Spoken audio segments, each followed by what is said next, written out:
ಭಾರತದಲ್ಲಿ ಸಾರ್ವತ್ರಿಕ ಚುನಾವಣೆಯ ಫಲಿತಾಂಶ ನಾಳೆ ಮಂಗಳವಾರ ಬರುತ್ತೆ. ನಮ್ಮವರ ಪ್ರಕಾರ ಶುಭ ಮಂಗಳವಾರ. ಯಾರಿಗೆ? ಗೆದ್ದವರಿಗೆ. ಬೆಳಿಗ್ಗೆ 8 ಗಂಟೆಗೆ ಮತದಾನ ಆರಂಭ ಆಗತ್ತೆ. ಇಂಡಿ ಒಕ್ಕೂಟದ ಕೆಲ ಪಕ್ಷಗಳು ಅಥವಾ ಬಹುಮುಖ್ಯವಾಗಿ ಕಾಂಗ್ರೆಸ್ ಈ ಮತ ಎಣಿಕೆಯ ಪ್ರಕ್ರಿಯೆಯನ್ನೇ ಪ್ರಶ್ನೆ ಮಾಡುವ ಹಂತಕ್ಕೆ ಬೆಳಗ್ಗೆ ಬಂದಿದ್ದವು. ಆದರೆ ಈಗ ಅದಕ್ಕೆ ಕ್ಲಾರಿಫಿಕೇಶನ್ ಇದೆ. ಇಷ್ಟೇ ಅದು. ಬೆಳಗ್ಗೆ 8 ಗಂಟೆಗೆ ಮತ ಎಣಿಕೆ ಕಾರ್ಯಕ್ರಮ ಪ್ರಾರಂಭ ಆಗುತ್ತೆ. 8ರಿಂದ 8:15ವರೆಗೆ ಕೆಲವು ಕಡೆಗಳಲ್ಲಿ 8:15 ಆಗಬಹುದು. ಪೋಸ್ಟಲ್ ಬ್ಯಾಲೆಟೇ ಕೌಂಟ್ ಆಗುತ್ತೆ. ಯಾಕೆ 8:15 ಆಗ್ಬೋದು? ಮತ ಎಣಿಕೆಯನ್ನು ಮೊದಲೇ ಮಾಡಬೇಕು, ಪೋಸ್ಟಲ್ ಬ್ಯಾಲೆಟ್ ಅಂಚೆ ಮತವನ್ನು ಅನ್ನೋದು 60ರ ದಶಕದಲ್ಲಿ ಮಾಡಿಕೊಂಡಿರುವ ಕಾನೂನಿನಲ್ಲಿ ಇರುವಂತಹ ಅಂಶ. ಇವತ್ತು ಮಾಡಿರೋದಲ್ಲ ಅದು. 1960ಸಲ್ಲಿ ಡ್ರಾಫ್ಟ್ ಆದಾಗ ರೂಲ್ಸು ಅದರೊಳಗಡೆ ಇದೆ.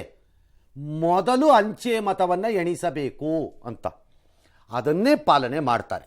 ಆ ದಿನಗಳಲ್ಲಿ ಅಂಚೆ ಮತಗಳು ಅಂದರೆ ಕೊಣ ಅಂತ 8, 16, 24, 32 ಇರ್ತಿತ್ತು. ಆದರೆ ಇವತ್ತದು 1000 ಸಂಖ್ಯೆಗಳಿಗೆ ಹೋಗಿರಬಹುದು.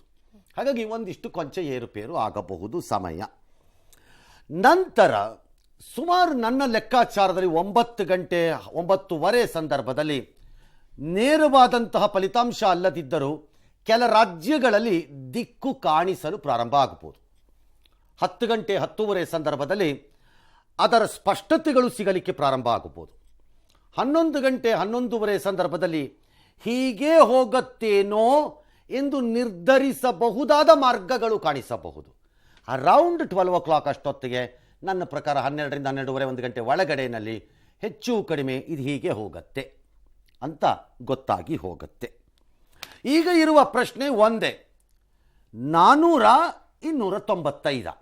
400 400 ಪಾರ್ BJP ಅಥವಾ NDA, 295 ಇಂಡಿ ಒಕ್ಕೂಟದ ಕ್ಲೈಮ್ಡ್ ನಂಬರ್. ಅವರೇ ಹೇಳಿಕೊಂಡಿರೋದು. ಏನು ಬೇಕಾದರೂ ಆಗ್ಬೋದು, ನಮಗೆ ಗೊತ್ತಿಲ್ಲ. ಯಾಕಂದರೆ ಎಕ್ಸಿಟ್ ಪೋಲ್ ಸರಿ, ಅದೇ ಪರಮ ಸತ್ಯ ಅಂತ ನಾವೇನು ಹೇಳೋ ಸ್ಟೇಜಲ್ಲಿ ಇಲ್ಲ. ಯಾರೇನು ಬೇಕಾದ್ರೂ ಮಾಡ್ಕೊಳ್ಳಿ, ಆಯ್ತು, ಅದೇನು ಬೇಕಾದ್ರೂ ಆಗಲಿ, ನಾಳೆ ನೋಡೋಣ. ಬಹು ಸಹಜವಾಗಿ ಕೆಲವೆಡೆಗಳಲ್ಲಿ ಆಗಲೇ BJP ತನ್ನ ಪ್ರಚಂಡ ಜಯ ಬರಬಹುದಾದ ಅದನ್ನು ಸೆಲೆಬ್ರೇಟ್ ಮಾಡೋಕ್ಕೆ ಸಂಭ್ರಮಾಚರಣೆಗೆ ತಯಾರಿ ಆಗ್ತಿದೆ ಅಂತಿದ್ದಾರೆ. ಇನ್ನು ವಿಚಿತ್ರ ಅಂದರೆ ಕಾಂಗ್ರೆಸ್ಸಿನ AICC ಹೆಡ್ ಕ್ವಾರ್ಟರ್ಸ್ ಡೆಲ್ಲಿನಲ್ಲಿ ಅವರು ಶಾಮಿಯಾನ ಹಾಕ್ತಿದ್ದಾರೆ ಅಂತ ಸುದ್ದಿ ಬಂದಿದೆ. ಅವರು ಶಾಮಿಯಾನ ಹಾಕತ್ತಿದ್ದಾರಂತೆ, ಎಲ್ಲ ಕಂಬಿ ಎಲ್ಲ ನೆಟ್ಟಿದ್ದಾರಂತೆ, ಮೇಲೆ ಹಾಕಿಲ್ಲ, ಈಗ ಹಾಕ್ತಾರೆ ರಾತ್ರಿ ಅಲ್ಲುವೆ. ಹಾಗಾಗಿ ಅದವರವರ ಇಷ್ಟ, ಸೆಲೆಬ್ರೇಷನ್. ಜನ ನಾವು ಸೆಲೆಬ್ರೇಟ್ ಮಾಡೋಣ ನಾಳೆ ಈ ಫಲಿತಾಂಶಗಳೆಲ್ಲ ಬಂದ ನಂತರ. ಅದು ಯಾಕೆ ಎಂದರೆ ದುಷ್ಟ, ಸ್ವಾರ್ಥ, ಭ್ರಷ್ಟ ರಾಜಕಾರಣ, ಕಲುಷಿತ ವಾತಾವರಣ ಮತ್ತು ನಾಳೆಗಳಿಲ್ಲವೇನೋ ಎಂಬಂಥ ಅಸಹಾಯಕತೆಯ ಪರಿಸ್ಥಿತಿಗಳು, ಈ ಎಲ್ಲ ಸಂಕಟ ನೋವುಗಳ ಮಧ್ಯೆಯೂ ಭಾರತದ ಪ್ರಬುದ್ಧ ಮತದಾರ ಹೇಗೆ ಪ್ರಜಾಪ್ರಭುತ್ವ ಎಂಬ ಈ ಯಜ್ಞವನ್ನು ಸಾಕಾರಗೊಳಿಸಿ ಸಮಾಪ್ತಿಗೊಳಿಸಿ ಯಶಸ್ವಿಯಾಗಿ ಪೂರೈಸಿದ್ದಾನೆ ಎಂಬುದಕ್ಕೆ ನಾವು ಸೆಲೆಬ್ರೇಟ್ ಮಾಡೋಣ. That's the beauty of Indian democracy. ಡೆಮೋಕ್ರಸಿಯನ್ನು ಅತ್ಯಂತ ಅದ್ಭುತ ವ್ಯವಸ್ಥೆ ಅಂತ ಆಯ್ಕೆ ಮಾಡ್ಕೊಳ್ಳೋದು ಸುಲಭ, ಆದರೆ ಅದನ್ನು ಸಾಕ್ಕೊಳ್ಳೋದು ಭಾಳ ಕಷ್ಟ. It's A very difficult thing. ಹಾಗಾಗಿ ನಾಳೆ ನಮಗೆ ಸೆಲೆಬ್ರೇಷನ್ನು ಯಾವ ಕಡೆ ಆದರೂ ನಮ್ಮದೇ ಸೆಲೆಬ್ರೇಷನ್ ನಾಳೆ. ದಟ್ ಈಸ್ ಮತದಾರ. All right. ಸ್ವಾತಂತ್ರ್ಯ ಹೋರಾಟದ ನಂತರ ವಿಕಸಿತ ಭಾರತಕ್ಕೆ ಏನು ಮಾಡಬೇಕು ಅಂತ ಮೋದಿ ಎಲ್ಲ ಹೇಳಿದಾರಂತೆ.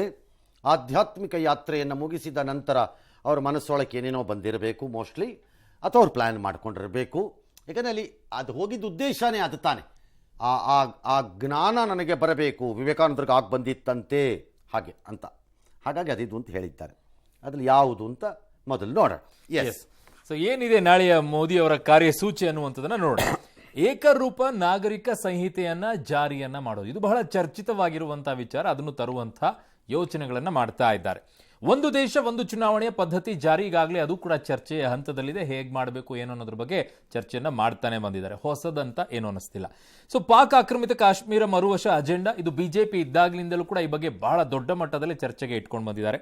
ಭಾರತದ ಆರ್ಥಿಕತೆಯನ್ನು 5 ಟ್ರಿಲಿಯನ್ಗೆ ಏರಿಕೆಯನ್ನ ಮಾಡುವಂಥದ್ದು, ಇದನ್ನು ಕೂಡ ಹಿಂದೆನಿಂದ ಹೇಳ್ಕೊಂಡು ಬಂದಿದ್ದಾರೆ. ಅಧಿಕೃತವಾಗಿ ಚಾಲನೆಗೆ ತರಕ್ಕೆ ಈ ಬಾರಿ ಅದನ್ನು ಮುಂದುವರಿಸ್ತಾ ಇದ್ದಾರೆ. ಭಾರತವನ್ನ ಜಗತ್ತಿನ 3ನೇ ಅತಿ ದೊಡ್ಡ ಆರ್ಥಿಕ ಶಕ್ತಿಯನ್ನಾಗಿಸುವುದು ಮೋದಿ ಅವರ ದೊಡ್ಡ ಕನಸು. ಅದನ್ನ ಈಗಾಗಲೇ ಅವರು ಹೇಳ್ಕೊಂಡಿದ್ದಾರೆ. ಮೂನ್ ಮಿಷನ್, ಚಂದ್ರನ ಅಂಗಳಕ್ಕೆ ಭಾರತೀಯನ ಯಾತ್ರೆ, ಇದು ಬಹುದೊಡ್ಡ ಕನಸಾಗಿ ಇಟ್ಕೊಂಡಿದ್ದಾರೆ. ವಿಶ್ವಸಂಸ್ಥೆಯ ಭದ್ರತಾ ಮಂಡಳಿಯಲ್ಲಿ ಭಾರತಕ್ಕೆ ಶಾಶ್ವತ ಸದಸ್ಯತ್ವ ಹಿಂದೆನೇ ಸಿಗಬೇಕಾಗಿತ್ತು. ರಾಜಕೀಯ ಹಿತಾಸಕ್ತಿಗಳಿಂದಾಗಿ ಒಂದಿಷ್ಟು ಉಳ್ಕೊಂಡಿದೆ. ಅದು ದೇಶದ ಪ್ರಮುಖ ಪಾರಂಪರಿಕ ಧಾರ್ಮಿಕ ಕೇಂದ್ರಗಳ ಪುನರುತ್ಥಾನ ಇದು ಅತ್ಯಂತ ಮಹತ್ವದ್ದಾಗಿದೆ, ಬೇಕಾಗಿರುವಂಥದ್ದು ಈ ದೇಶಕ್ಕೆ. GST ವ್ಯಾಪ್ತಿಗೆ ಪೆಟ್ರೋಲ್ ಡೀಸೆಲ್ ಅನ್ನ ತರುವುದು ಇದು ಬಹಳ ಚರ್ಚೆಗೆ ಎಡೆ ಮಾಡಿ ಕೊಡುತ್ತೆ. ಇದು ಸೋರಿಕೆ ತಡೆಗೆ ರಾಜ್ಯಗಳ ಹಣಕಾಸು ಸ್ವಾಯತ್ತತೆ ಮೇಲೆ ನಿಯಂತ್ರಣವನ್ನ ಹೇರುವಂಥದ್ದು, ಭ್ರಷ್ಟರ ದುಡ್ಡು ಜನರಿಗೆ ಸಿಗುವಂತೆ ಮಾಡುವ ಕಾನೂನು, ಇದು ಚರ್ಚಿತವಾಗಿರುವಂತಹ ವಿಚಾರಗಳೇ.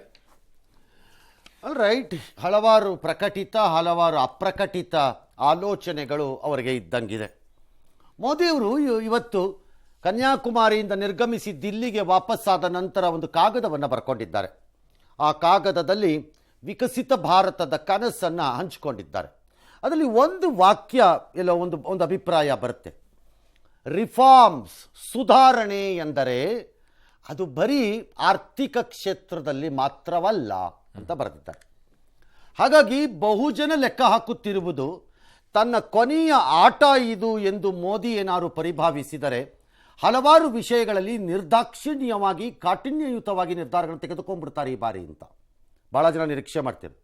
ಅದರಲ್ಲಿ ಕೆಲವು ವಿಚಾರಕ್ಕೆ ಬಂದಾಗ ಹೀ ಥಿಂಕ್ಸ್ ದಟ್ಸ್ ವಾಟ್ ಎಲ್ಲರೂ ಹೇಳ್ತಿರೋದು. ಫಾರ್ ಎಕ್ಸಾಂಪಲ್, ಮೂಲ ಉತ್ಪಾದನೆ ಮ್ಯಾನುಫ್ಯಾಕ್ಚರಿಂಗ್ ಸೈಡ್ಗೆ ಶಿಫ್ಟ್ ಮಾಡಿಸ್ತಾರೆ ನಮ್ಮ ಎಕಾನಮಿನ, ನಮ್ಮ ಆರ್ಥಿಕ ವ್ಯವಸ್ಥೆಯನ್ನು ಅಂತ ಒಂದು ಹೇಳ್ತಿದ್ದಾರೆ. ಏಕರೂಪ ನಾಗರಿಕ ಸಂಹಿತೆ ಜಾರಿಗೆ ತಂದೆ ತರ್ತಾರೆ, ಅವ್ರಿಗೆ ಅದು ಕಷ್ಟವಿಲ್ಲ. ಒಂದು ದೇಶ ಒಂದು ಚುನಾವಣೆ ತಂದೆ ತರ್ತಾರೆ, ಅದು ಅವ್ರಿಗೆ ಕಷ್ಟವಾಗಲಿಕ್ಕಿಲ್ಲ. ಒಂದಿಷ್ಟು ವಿರೋಧ ಬರುತ್ತೆ, ಬರೋದಂತ ಅನ್ಕೋತಾರೆ, ಬಿಡಲ್ಲ. ಪಾಕಾಕ್ರಮಿತ ಕಾಶ್ಮೀರ ವಶಪಡಿಗಳು ಅದಷ್ಟು ಸುಲಭ ಅಲ್ಲ. ಅದು 5 kg ಅಕ್ಕಿ ಅಲ್ಲ, ಹೋಗ್ಬಿಟ್ಟು ಮಾಲ್ಗೆ ಹೋಗ್ಬಿಟ್ಟು ಎತ್ತಾಕೊಂಬಂದ್ಬಿಡಕ್ಕೆ ಅದನ್ನು. ಆರ್ಥಿಕ ಪರಿಸ್ಥಿತಿ 5 ಟ್ರಿಲಿಯನ್ಗೆ ಹೋಗಬಹುದು ಅನಿಸತ್ತೆ. We are right on the way, ಹೋಗಬಹುದು, ಹೋಗ್ಲಿಕ್ಕಿಲ್ಲ ಅಂತಲ್ಲ. ಇನ್ನು ಚಂದ್ರ ಇದೆಲ್ಲ ಓಕೆ. ಭದ್ರತಾ ಮಂಡಳಿ ಶಾಸನ ಮೋದಿ ಒಬ್ಬರ ಕೈಯಲ್ಲೇ ಇಲ್ಲ, ಅದಕ್ಕೆ ಹಲವಾರು ಬೇರೆ ಆಯಾಮಗಳಿವೆ. ಹಾಗಾಗಿ ಅದಷ್ಟು ಸುಲಭ. ಉಳಿದಿದ್ದೆಲ್ಲ GST, ಪೆಟ್ರೋಲು ಡೀಸೆಲ್ ಮೇಲೆ ತರೋದು, ಡ್ಯಾಶು, ಎಲೆಕ್ಟ್ರಿಫಿಕೇಷನ್ ಪುಷ್ ಮಾಡೋದು, ಈ ಥರ ಎಲ್ಲ ಕೆಲವೆಲ್ಲ ಮಾತಾಡ್ತಿದ್ದಾರೆ. ಮಾತಾಡಲಿ, ಬೇಡ ಅಂದಿಲ್ಲ. ಆದರೆ ನನಗನ್ಸೋದಲ್ಲ, ಇದೆಲ್ಲ ಒಂದು ಆಡಳಿತಾತ್ಮಕವಾಗಿ ಒಂದು ದೇಶ ಮತ್ತು ಒಂದು ಪಕ್ಷ ಮಾಡ್ಬೋದು, ರಾಜಕೀಯವಾಗಿ ಆಡಳಿತಾತ್ಮಕವಾಗಿ. ಆದರೆ ಸಾಮಾಜಿಕ ಕೆಲ ಸುಧಾರಣೆಗಳಿಗೆ ಕೈ ಹಾಕ್ತಾರೆ ಅಂತ ನನ್ನ doubt, which will be largely on poverty elevation. ಅಂದರೆ ಬಡತನದ ವಿಚಾರದಲ್ಲಿ ಜನರನ್ನ ಹೆಚ್ಚು ಶಕ್ತಿಯುತವನ್ನಾಗಿ ಮಾಡೋದು, ಡೋಲ್ಗಳು ಕೊಡೋದಲ್ಲ. ಅಂದರೆ ಲಕ್ಷ್ಮಿಗಳು, ಶಕ್ತಿಗಳು, ಭಾಗ್ಯಗಳು ಅದಲ್ಲ ನಾನು ಮಾತಾಡ್ತಿರೋದು. ಆ ಕಡೆಗೆ ಹೆಚ್ಚಿನ ಗಮನ ಹೋಗಬಹುದು. ಒಂದಂತೂ ನಿಜ, ಭಾರತದ ಮೂಲಭೂತ ಸೌಕರ್ಯ ವ್ಯವಸ್ಥೆ ಏನು ಹೆಚ್ಚಾಗ್ತಾ ಇದೆ ಅದರ ಕಡೆ ಯಕ್ಕಾಮಕ್ಕ ಗಮನ ಕೊಡ್ತಾರೆ ಅಂತ ಹೇಳ್ತಿದ್ರು. ಬಟ್ ನನಗೊಂದು ಅನ್ಸುತ್ತೆ ಸರ್, ಈ ಬಾರಿ ಅನಿಸ್ತಾ ಇರುವಂತದ್ದು, ಲಾಸ್ಟ್ 2 ಬಾರಿಯಿಂದ ಅವ್ರು ನೋಡ್ತಾ ಬಂದಾಗ ಆಧಾರ್ ಕಾರ್ಡ್ ಅನ್ನ ಪ್ಯಾನ್ ಕಾರ್ಡ್ ಜೊತೆಗೆ ಲಿಂಕ್ ಮಾಡಿದ್ರು, ಅಕೌಂಟ್ಗಳನ್ನ ಲಿಂಕ್ ಮಾಡ್ಕೊಂಡ್ರು, 1 ನೇಷನ್ 1 BPL ಕಾರ್ಡ್ಗಳನ್ನ ಮಾಡ್ಕೊಂಡು ಬಂದ್ರು. ಈಗ ಅದೇ ನಿಟ್ಟಿನಲ್ಲಿ ಆರ್ಥಿಕವಾಗಿರುವಂತ ಸಮೀಕ್ಷೆಗಳನ್ನ ಮಾಡ್ಕೊಂಡು ಆರ್ಥಿಕ ಆದಾಯದ ಮೇಲ್ಗಡೆಗೆ ಅವರಿಗೆ ಮೀಸಲಾತಿಯನ್ನ ಕೊಡುವಂತ ಹಂತಕ್ಕೆ ಈ ಬಾರಿ ಕೈ ಹಾಕ್ತಾರ. ಮೋದಿ IAS ಆಫೀಸರ್ ಅಲ್ಲ, he is also A politician. IAS officer ಅಲ್ಲ. ಹಾಗಾಗಿ ಇದೆಲ್ಲ ಒಂದು ಕಡೆ ನಡೀತಾ ಇದ್ದರೆ, ನಾನು ಇವತ್ತೇ ಬೆಟ್ಸ್ ಕಟ್ಟಿದ್ದೀನಿ, ನಾಳೆ ಏನಾದರೂ ಅಪ್ಪಿತಪ್ಪಿ ಎಕ್ಸಿಟ್ ಪೋಲ್ಗಳ ಪ್ರಕಾರದಲ್ಲೇ ಬಂದು ಮತ್ತೆ ಅವರೇ ಅಧಿಕಾರಕ್ಕೆ ಬಂದು ಮೋದಿನೇ ಪ್ರೈಮ್ ಮಿನಿಸ್ಟರ್ ಅಂತ ಆಗೋದ್ಮೇಲೆ ಅವ್ರೊಂದು ಭಾಷಣ ಇರುತ್ತೆ, ಅದರಲ್ಲಿ ಬಂದೇ ಬರುತ್ತೆ. ನೋಡ್ತಾ ಇದ್ದೀವಿ ಒಂದು ಈ ವಿಕ್ಟ್ರಿ ಏನಿದೆ, ಈ ಜಯ, ಇದನ್ನ ಆಯಿತು ಬಿಡಿ, 24ಕ್ಕೆ ಮೇರೆ ಸಾಥಿಯೋ ತಯಾರು ಕರೋ ಅಂತ ಅವ್ರು ಹೇಳೋದಿದ್ರು ನೋಡ್ಕೊಳ್ಳಿ. 29ಕ್ಕೆ ನನ್ನ ಕನಸಿರೋದು 24, 29, 34 ಅಲ್ಲ, 47 ಅಂತಾರೆ. ಈ ಲಾಂಗರ್ ಡ್ಯೂರೇಷನ್ ಆಫ್ ಪಾಲಿಟಿಕ್ಸ್ ಮಾಡಬೇಕು ಅಂತ ಪ್ಲಾನ್ ಮಾಡಿಕೊಂಡು ಬಯಸೋರು, ನೀವು ಹೇಳ್ತಿರೋ ಬರೀ ಆಡಳಿತಾತ್ಮಕ ಡಿಸಿಷನ್ಗಳಿಗೆ ತೃಪ್ತಿಯಾಗಿ ಕೂತ್ಕೊಳ್ಳಲ್ಲ. ಇಲ್ಲ ಸರ್, ಆರ್ಥಿಕವಾದಂತ ಮೀಸಲಾತಿಯನ್ನ ಅದರಲ್ಲಿ ಕೂರಲ್ಲ, ಬದಲಾವಣೆಗಳನ್ನ ಮಾಡುವಂತ. ಆರ್ಥಿಕ ಮೀಸಲಾತಿ ಅಂದ್ರೆ ಈಗ ಮೀಸಲಾತಿಯನ್ನ ಜಾತಿ ಆಧಾರದ ಮೇಲೆ ತರ್ತಾ ಇದ್ದಾರೆ, ಆರ್ಥಿಕ ಆದಾಯಗಳು ಆಗಲ್ಲ ತರಕ್ಕೆ. ಮೀಸಲಾತಿಯನ್ನು ಜಾತಿ ಆಧಾರದಿಂದ ತೆಗೆಯೋದು ಅಷ್ಟು ಸುಲಭ ಅಲ್ಲ. ಮೋದಿಯವರಲ್ಲ, ಇನ್ನು 2 ಮೋದಿ ಬಂದರೂ ಅಷ್ಟು ಸುಲಭ ಅಲ್ಲ ಅದು. It's not that easy. You have to prepare a nation for it, which is not going to be easy. ಮತ್ತು ಹಲವಾರು ಜಾತಿಗಳಿಗೆ ಅದರ ಅವಶ್ಯಕತೆ ಈಗಲೂ ಇದೆ. ಕೆಲವಕ್ಕಿಲ್ಲದೆ ಇರ್ಬೋದು, ಕೆಲವು ತಗೊಂಡಿರೋರು ಮಿಸ್ಯೂಸ್ ಮಾಡ್ಕೊಂಡಿರ್ಬೋದು, ಆ ಜಾತಿಯಲ್ಲಿ ಮೇಲ್ವರ್ಗದಲ್ಲಿರೋರು ಸಿರಿವಂತರು ಬಳಸ್ಕೊಂಡ್ಬಿಟ್ಟಿರ್ಬೋದು, ಎಲ್ಲ ಇರ್ಬೋದು. But you can't remove it. There is an injustice ಈಗಲೂ, ಅದಕ್ಕೆ ಅದು ಅಲ್ಲೇ ಇರುತ್ತೆ, ಹಾಗೆಲ್ಲ ಮಾಡೋಕ್ಕೆ ಬರೋಲ್ಲ. ಇದೇನಿದು ಡಿಕ್ಟೇಟರ್ಶಿಪ್ ಆಗಲ್ಲ ಅದು. ಆ್ಯಂಡ್ ಹೀ ನೋಸ್ ಅದರ ಇಂಪ್ಯಾಕ್ಟ್ಗಳು ಏನಾಗುತ್ತೆ ನಾಳೆ ಅಂತ. ಐ ಡೋಂಟ್ ಥಿಂಕ್ ಸೊ ಅದಂಗೆ ಆಗುತ್ತೆ ಅಂತ. ಎಸ್, ಬಟ್ ಎರಡು ವಿಚಾರದಲ್ಲಿ ಸಾಮಾಜಿಕವಾಗಿ ಮತ್ತು ರಾಜಕೀಯವಾದ ಸವಾಲುಗಳು ಅನ್ಸುತ್ತೆ ಸರ್. ಏಕರೂಪ ನಾಗರಿಕ ಸಂಹಿತೆ ಮತ್ತು ಒನ್ ನೇಷನ್ ಒನ್ ಎಲೆಕ್ಷನ್, ಇದು ರಾಜಕೀಯವಾಗಿ ಮತ್ತು ಸಾಮಾಜಿಕವಾಗಿ ಒಂದು ಸವಾಲು ದೊಡ್ಡ ಮಟ್ಟದಲ್ಲಿ ಒಂದಷ್ಟು ಆಗ್ಬೋದು ಸರ್. ಹಿಂದೆ ಅಂದರೆ ರಾಮ ಮಂದಿರ ವಿಚಾರಕ್ಕೆ ಬಂದಾಗ ಇದೇ ರೀತಿ ಸ್ವಲ್ಪ ಪರ ವಿರುದ್ಧಗಳು ಶುರು, ಅದಕ್ಕಿಂತ ಅದನ್ನು ಮೀರಿ ಬೇರೆ ಆ್ಯಂಗಲಿಗೆ ಹೋಗ್ಬೋದು ಇದು ಅಂತ ಅನ್ಸುತ್ತೆ. ಏಕರೂಪ ನಾಗರಿಕ ಸಂಹಿತೆ ಜಾರಿಗೆ ಬಂದಾಗ ಬಹುಸಂಖ್ಯಾತ ಭಾಗದಲ್ಲಿರಬಹುದಾದ ಹಿಂದೂಗಳಿಗೆ ದೊಡ್ಡ ಲಾಭ ಏನಲ್ಲ ಅದು. ಅದರಿಂದ ಹೊರಗಿರುವವರನ್ನ ಒಳಕ್ಕೆ ತರುವ ಪ್ರಯತ್ನ. ಹಾಗಾಗಿ ರಾಜಕೀಯವಾಗಿ ಇದನ್ನೊಂದನ್ನು ಅಚೀವ್ ಮಾಡಿದ್ರು ಯಾರ ಕೈಲೂ ಮಾಡೋಕ್ಕಾಗಿರಲಿಲ್ಲ ಇದು ಅಂತ ಜನ ಒಂದಷ್ಟು ಒಲವು ತೋರಿಸ್ಬೋದೇನೋ. ಆದರೆ ಈಗಾಗಲೇ ಆಂಟಿ ಕನ್ಸಾಲಿಡೇಷನ್ ಆಫ್ ಮುಸ್ಲಿಂ ಏನಾಗಿದೆ ಇವರು ವಿರುದ್ಧ, ಅದು ಇನ್ನಷ್ಟು ಗಟ್ಟಿಯಾಗತ್ತೆ ಅವ್ರ ವಿರುದ್ಧವಾಗಿ. ಅದಕ್ಕೆ ಭಾರತೀಯ ಜನತಾ ಪಕ್ಷ ತಯಾರಿ ಆಗಿರಬೇಕಾಗತ್ತೆ, ಬೇರೆ ದಾರಿ ಇಲ್ಲ ಅವ್ರಿಗೆ. ಸಿ ಐ ಟೆಲ್ ಯು ಒಂದು ಸ್ಮಾಲ್ ಥಿಂಗ್ ಕ್ವಿಕ್ಲಿ, ನೆಕ್ಸ್ಟ್ ನ್ಯೂಸ್ಗೆ ಹೋಗೋರಂತೆ. ಒಂದು ಸ್ಮಾಲ್ ಅನಾಲಜಿ ಹೇಗಿರುತ್ತೆ ಅಂತ. ಭಾರತೀಯ ಜನತಾ ಪಕ್ಷದ ಹುಟ್ಟನ್ನು ನೋಡಿ, ಉಗಮ ಹುಟ್ಟಿದ್ದು ಹೇಗೆ? ಜನಸಂಘದ ಇದು ಒಂದು RSSನ ಬ್ಯಾಕ್ಗ್ರೌಂಡ್ ಎಲ್ಲ ಇಟ್ಕೊಂಡು BJP ಅಂತ ಬಂತು. ಉತ್ತರ ಭಾರತದ ಪಕ್ಷವೆಂದು, ಅದರಲ್ಲೂ ಅತ್ಯಂತ ಮೇಲ್ವರ್ಗದ ಜನರನ್ನು ಪ್ರತಿನಿಧಿಸಬಹುದಾದ ಪಕ್ಷ ಅಂತಾನೆ ಹುಟ್ಟಿದ್ದಿತ್ತು. ಹೌದು, ಅಷ್ಟೇ ತಾನೆ. ಇನ್ನು ಅದರಿಂದ ಮೇಲೇನಿರಲಿಲ್ವಲ್ಲ. ಇವತ್ತೇನಾಗಿದೆ? ಇಡೀ ದೇಶ ಇವತ್ತು ವೋಟಿಂಗ್ ಪರ್ಸೆಂಟೇಜ್ಗಳನ್ನು ಎಲ್ಲ ರಾಜ್ಯಗಳಲ್ಲಿ ಬರ್ತಾ ಇರೋದು ಮತ್ತು ಅಲ್ಲಿ ಜಾತಿ ಕಾಂಬಿನೇಷನ್ಸ್ ನೋಡಿದ್ರೆ ಮೇಲ್ವರ್ಗದ ಜನರಿಗೆ 4 ಪಟ್ಟಲ್ಲಿ ದಿ ಅದರ್ ಬ್ಯಾಕ್ವರ್ಡ್ ಕ್ಲಾಸಸ್ಸು ಜೊತೆಗೆ ಮತ್ತು ST ಅಂಡ್ SC ಪರಿಶಿಷ್ಟ ಜಾತಿ ಮತ್ತು ವರ್ಗದ ಓಟುಗಳು ಒಳಕ್ಕೆ ಬಂದು ಸೇರ್ಕೊಂಡಿದೆ. ದಟ್ ಮೀನ್ಸ್ ಅವರ ಹೆಜ್ಜೆ ಗುರುತನ್ನ ಅವರು ಎಕ್ಸ್ಪ್ಯಾಂಡ್ ಮಾಡಿಕೊಂಡಿದ್ದಾರೆ ಸೋಷಿಯಲಿ, ಸಾಮಾಜಿಕವಾಗಿ. ಕರೆಕ್ಟ್, ಅವರು ಎಕ್ಸ್ಪ್ಯಾಂಡ್ ಮಾಡಿದ್ದಾರೆ. ಹಾಗಿದ್ರೆ ಜಿಯೋಗ್ರಫಿಕಲಿ ನೋಡಿ, ಈಗ ಅಂದರೆ ಭೌಗೋಳಿಕವಾಗಿ ಉತ್ತರ ಭಾರತದ ಸೀಮಿತ ಪಕ್ಷವಾಗಿದ್ದ BJP ರಾಮ ಮಂದಿರದ ಮೂಮೆಂಟ್ ನಂತರದಲ್ಲಿ ಉತ್ತರ ಪ್ರದೇಶ ಇರಬಹುದು ಅಥವಾ ಇನ್ನೊಂದು ಗುಜರಾತು ಇರಬಹುದು, ಆಮೇಲೆ ಅದನ್ನು ಹಿಡ್ಕೋತು. ಉತ್ತರದಲ್ಲಿ ಉತ್ತರ ಪ್ರದೇಶವು, ಪಶ್ಚಿಮ ಭಾಗದಲ್ಲಿ ಗುಜರಾತಲ್ಲಿ ಹಿಡ್ಕೋತು. ಹೌದಾ? ನಂತರ ಉತ್ತರದಲ್ಲಿ ತನ್ನ ಪ್ರಾಬಲ್ಯವನ್ನು ಗಟ್ಟಿ ಮಾಡ್ತು ರಾಜಸ್ಥಾನ, ಮಧ್ಯಪ್ರದೇಶ ಮತ್ತು ಬಿಹಾರದ ಮೂಲಕ ಗಟ್ಟಿ ಮಾಡ್ಕೋತಾ ಹೋಯ್ತು ತನ್ನ ಜಾಗನ. ಆಗಲೂ ನಾರ್ತ್ ಇಂಡಿಯಾ ಪಕ್ಷನೇ ಆಗಿತ್ತದು, ಆಗಲೂ ಏನಕ್ಕೆ ದೂರ ಆಗಲಿಲ್ಲ. ನಂತರ ನಿಧಾನಕ್ಕೆ ಅದಕ್ಕೆ ಮಹಾರಾಷ್ಟ್ರವನ್ನು ಆ್ಯಡ್ ಮಾಡ್ಕೋತು. ಹಾಗಾಗಿ ಪಶ್ಚಿಮ ಮತ್ತು ಉತ್ತರ ಎರಡೂ ಅದರ ಹಿಡಿತಕ್ಕೆ ಸಿಕ್ಕೊಳ್ಳೋಕೆ ಸ್ಟಾರ್ಟ್ ಆಯಿತು. ಮೂರನೇ ಹಂತದಲ್ಲಿ ನಾವು ಯಾರೂ ಊಹೆ ಮಾಡದ ರೀತಿ ಈಶಾನ್ಯ ರಾಜ್ಯಗಳಿಗೆ ಕೈ ಹಾಕಿದ್ರು, ವಿಚ್ ಈಸ್ ಅಸ್ಸಾಂ, ಅರುಣಾಚಲ್, ಮಣಿಪುರ್, ತ್ರಿಪುರಾ, ನಾಗಾಲ್ಯಾಂಡ್. ಇಲ್ಲಿ ಕೈ ಹಾಕಿದ್ರು. ಇಲ್ಲಿ BJP ಕಾಲಿಡಕ್ಕೂ ಜಾಗ ಇಲ್ಲದೆ ಇದ್ದಂಥ ಜಾಗಗಳಿವೆಲ್ಲ ಅದೆಲ್ಲ ತಗಲಾಕೋತದು. 2% ಇದ್ದ ಕೆಲವು ರಾಜ್ಯಗಳಲ್ಲಿ ಹೋಗಿ ಅಧಿಕಾರ ಹಿಡಿಯುವ ಹಂತವನ್ನು ತಲುಪಿದ್ರು 5 ರಿಂದ 10 ವರ್ಷದಲ್ಲಿ ಕೆಲಸ ಮಾಡಿ. ಸೊ ಅದನ್ನು ಹಿಡ್ಕೊಂಡು, ಸೊ ಉತ್ತರದ ಜೊತೆಗೆ ಪಶ್ಚಿಮ, ಪಶ್ಚಿಮದ ಜೊತೆಗೆ ಈಶಾನ್ಯ ಸೇರ್ಕೋತೀಗ ರಾಜ್ಯಗಳು. Again their footprint started growing geographically. ಆದರೂ ಅವ್ರು ವೀಕ್ ಲಿಂಕ್ ಇದ್ದಿದ್ದಲ್ಲಿ ಪೂರ್ವ ಹಾಗೂ ದಕ್ಷಿಣ. ಪೂರ್ವವನ್ನು ಈ ಬಾರಿ ಪಶ್ಚಿಮ ಬಂಗಾಳ, ಒಡಿಶಾ ಮತ್ತು ಅಪ್ ಟು ಆಂಧ್ರ ಪ್ರದೇಶದವರೆಗೆ ಹಾಗೆ ಉದ್ದಕ್ಕೆ ಬಂದು ಈ ಸರಿ ಹಿಡ್ದಂಗಿದೆ ಅದು ಹೇಳ್ಕೊಂಡಿದ್ದಾರೆ ಅವರು. ದಕ್ಷಿಣದಲ್ಲಿ still they were weak. They knew, ಅವ್ರಿಗೆ ಗೊತ್ತಿತ್ತು ದಕ್ಷಿಣದಲ್ಲಿ, ಕರ್ನಾಟಕದಲ್ಲಿ ಇಟ್ಸ್ ಓಕೆ ಫಾರ್ ಅಸ್ ಅಂತ. ಸೊ ಹಾಗಾದ್ರೆ ದಕ್ಷಿಣದ ಬಾಗಿಲು, ಹೆಬ್ಬಾಗಿಲು ದಕ್ಷಿಣಕ್ಕೆ ಕರ್ನಾಟಕ ಅಂತಿದ್ರಲ್ಲ, ಆ ಬಾಗಿಲ ಮೂಲಕ ಅವರು ಹೋಗಿದ್ದೆಲ್ಲಿಗೆ? No, they went to Telangana. ಅವ್ರಿಗೆ ಗೊತ್ತಿತ್ತು ತೆಲಂಗಾಣನಲ್ಲಿ ನಮ್ಮ ಐಡಿಯಾಲಜಿನ ಮಾಡಿಸ್ಬೋದು ಅಂತ. Andhra and Telangana. Then they attacked Tamil Nadu and now they are attacking Kerala.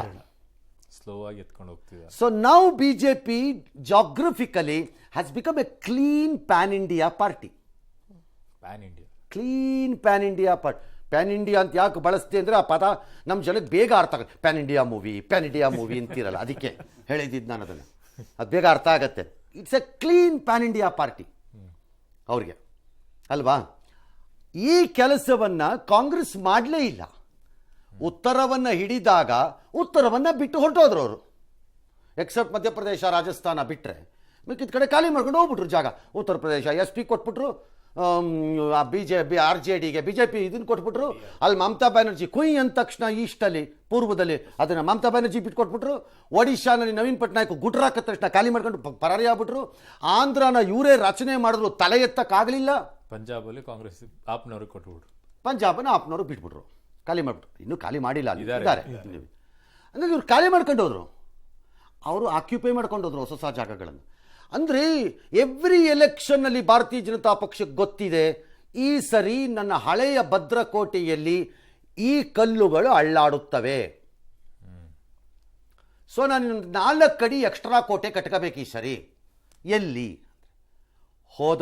ಒಂದು ಬಾರಿ ಉತ್ತರ ಭಾರತದಿಂದ ಆ ಕೋಟೆಯನ್ನು ಪಶ್ಚಿಮಕ್ಕೂ, ಪಶ್ಚಿಮದಿಂದ ಅದನ್ನು ಈಶಾನ್ಯಕ್ಕೂ, ಈಶಾನ್ಯದಿಂದ ಅದನ್ನು ಪೂರ್ವಕ್ಕೂ ಮತ್ತು ಪೂರ್ವದಿಂದ ಅದನ್ನು ದಕ್ಷಿಣಕ್ಕೂ ವಿಸ್ತರಿಸ್ತಾ ಹೋಗಿದ್ದಾರೆ.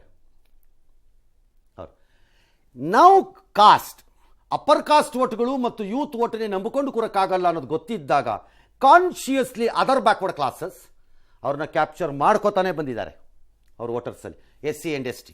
ಯಾಕೆ? SC ST ಮತ್ತು ಮೈನಾರಿಟಿ ವೋಟ್ಗಳು ಕಾಂಗ್ರೆಸ್ನ ಮತ ಬ್ಯಾಂಕ್ಗಳವು. ಜೋಕಿತ್ತು 25 ವರ್ಷದ ಹಿಂದೆ ಇಂಡಿಯಾನಲ್ಲಿ ಕಾಂಗ್ರೆಸ್ನವರು ಚುನಾವಣೆಗೆ ನಿಂತರೆ ಆ ಕ್ಷೇತ್ರದಲ್ಲಿ 3 ಲಕ್ಷ ವೋಟ್ ಇದ್ರೆ 25,000ದಿಂದ ಅವ್ರು ಶುರು ಮಾಡ್ತಾರೆ ಅಂತ.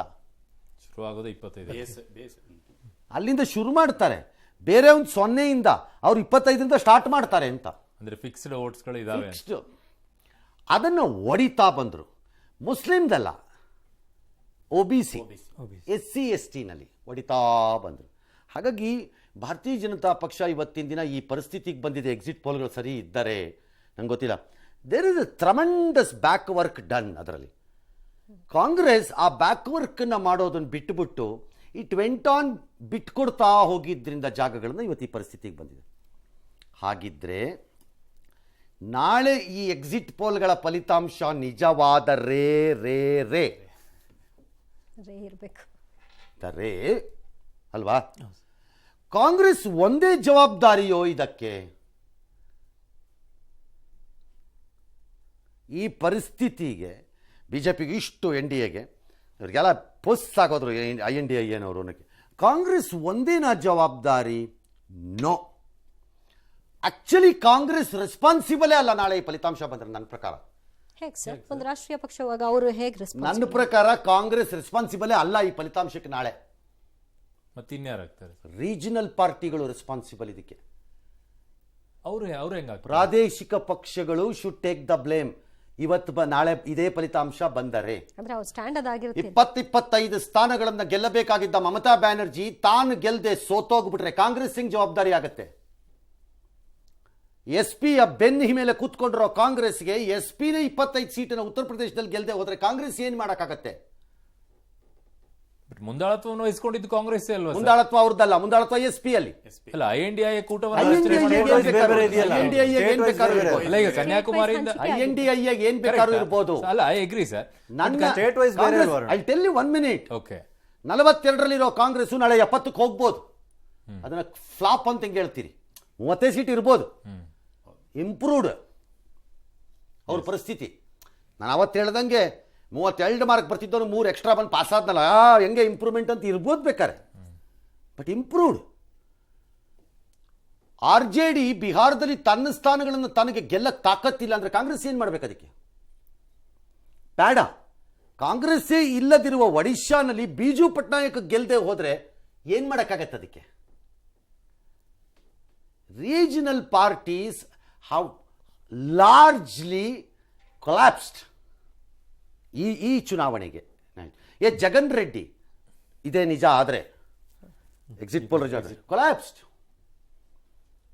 ಕರೆಕ್ಟ್? ಹೌದು ಸರ್. ಹಾಗಿದ್ದಾಗ ಇವ್ರು ಎಲ್ಲ ರೀಜನಲ್ ಪಾರ್ಟಿಗಳುವೆ ಬರೀ ಬೋಳೆ ಬಿಟ್ಕೊಂಡು ಕೈ ಹಿಂಗೆ ಎತ್ಕೊಂಡು ಓಡಾಡ್ತಾ ಇದ್ರಲ್ಲ, ಕಡೆ ಸೋತ್ಲು ದೊಡ್ಡ ದೊಡ್ಡ ಅಲ್ಲಲ್ಲಿ ಟೀ ಕುಡ್ದಿದ್ದೆ, ಕಾಫಿ ಹಾಕಿದ್ದೆ, ಬಿಸ್ಕೆಟ್ ತಿಂದಿದ್ದೆ ಮಾಡ್ತಿದ್ರಲ್ಲ.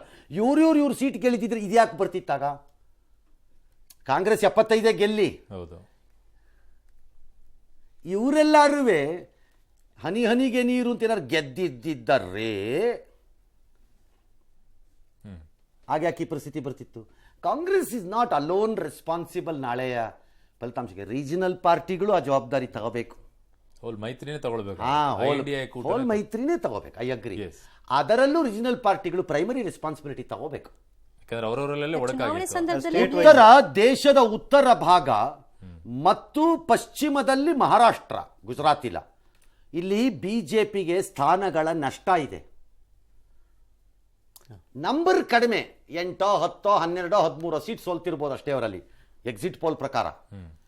ವೆರಾಸ್ ಕಾಂಗ್ರೆಸ್ಗೆ ಆ ಭಾಗದಲ್ಲಿ ಜಾಸ್ತಿ ಆಗಿದೆ, ತಗೊಳ್ತಾ ಇದ್ದಾರೆ. ಹೌದು, ಜಾಸ್ತಿ ಸೀಟ್ ತಗೋತಾರಲ್ಲ ಅವರು. ಆದರೆ ಅದು ಪರಿಣಾಮ ಬೀರಲ್ಲ. ವೆರಸ್ ಆ ಕಳ್ಕೊಂಡಿದ್ದನ್ನವರು ಪೂರ್ವ ಭಾಗದಲ್ಲೂ ಮತ್ತು ದಕ್ಷಿಣ ಭಾಗದಲ್ಲೂ ಇದು ಮಾಡಿಬಿಡ್ತಿದ್ದಾರೆ, ಮೇಕಪ್ ಮಾಡಿಬಿಡ್ತಿದ್ದಾರೆ ಕಣ್ಮುಚ್ಕೊಂಡು. ಅದರ ಪರಿಣಾಮ ನಿಮಗೆ ಎಕ್ಸಿಟ್ ಪೋಲ್ಗಳು. ಎಸ್. ಹಾಗಾಗಿ ಸುಮ್ಮನೆ ಒಬ್ಬರಿಗೆ ಹೇಳಿದ್ರೆ ಪ್ರಯೋಜನ ಇಲ್ಲ. ಅಫ್ಕೋರ್ಸ್ ನೀವು ಹೇಳ್ದಂಗೆ ಸ್ಕೂಲಲ್ಲಿ ಕೆಟ್ಟ ರಿಸಲ್ಟ್ ಬಂದಾಗ ಎಲ್ಲ ಟೀಚರ್ಗಳು ಜವಾಬ್ದಾರಿ ತಗೋಬೇಕು, ತಲೆದಂಡ ಮಾತ್ರ ಹೆಡ್ ಮಾಸ್ಟ್ರು. ಕೆಟ್ಟ ನ್ಯೂಸು, ಹೋಗಬಾರದಂಥ ಕಾನೂನಿಗೆ ವಿರುದ್ಧವಾಗಿದ್ದಂತಹ ಸುದ್ದಿ ಯಾವುದಾದ್ರು ನಮ್ಮ ಟಿ ವಿಲಿ ಹೋಗ್ಬಿಟ್ರೆ ರಿಪೋರ್ಟ್ರೇ ರೆಸ್ಪಾನ್ಸಿಬಲ್ಲು, ಆ್ಯಂಕರೂ ರೆಸ್ಪಾನ್ಸಿಬಲ್ ಆಗಬೇಕು. ಪಾಪ ಎಡಿಟ್ರಿಗೆ ನೋಟಿಸ್ ಕೊಟ್ಬಿಡ್ತಾರೆ.